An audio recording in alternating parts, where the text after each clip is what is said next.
Hello, আসসালামু আলাইকুম সবাইকে। আশা করি ভালো আছেন। আমিও ভালো আছি। একটু নুডলস রান্না করব। এখন রাত 1:35 বাজে। তো কেন জানি মনে হইলো যে একটু লুডুস রান্না করে খাই দাই। আসলে লুডুস আমার খুব পছন্দ। তো এই যে এত রাত্রে দেখেন আসলাম কাজ থেকে, তারপরে এই যে লুডুসের জন্য পেঁয়াজ মরিচ ভাজি করতেছি। 2টা ডিম দিয়ে দিছি। 1 প্যাকেট নুডলস ছিল, এই যে 2টা ডিম ভেঙে দিয়ে দিলাম।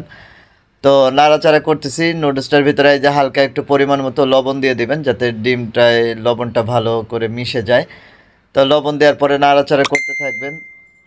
নাড়াচাড়া করতে করতে করতে করতে তারপরে হচ্ছে এই যে দেখেন লাল লাল কালার হয়ে যাচ্ছে। লাল লাল কালার যখন হয়ে যাবে, লাল লাল একদম একটু লালচে কালার, কেউ হালকা সেই খায়। এই যে আমি নুডলসটা দিয়ে দিলাম।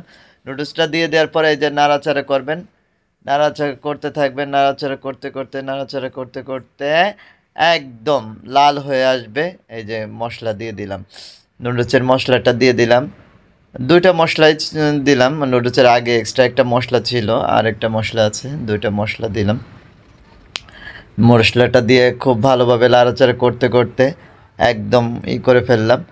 একদম বেশিক্ষণ সময় লাগবে না, 5 মিনিটের ভিতর লুজটা হয়ে যাবে। আপনারা যারা যারা কখনো খালি পেটে থাকবেন না, ঘরের ভিতরে ডিম নুডলস এগুলো রাখলে একটু রাত্রেবেলা খাওয়া যায়, খাইয়ে ঘুমোনো থাকা যায়। সবসময় তো সবার আর কি ভাত খাইতে মনে চায় না, রাত্রেবেলায় সব খাইবেন, শরীরও ভালো থাকবে, সব মন মানসিকতা ভালো থাকবে, আলাদা একটা ফিল পাইবেন শরীরের ভিতরে। আমার তো খুব ভালো লাগে, আমি জানি না কার কেমন লাগে। তো সবার সাথে শেয়ার করলাম।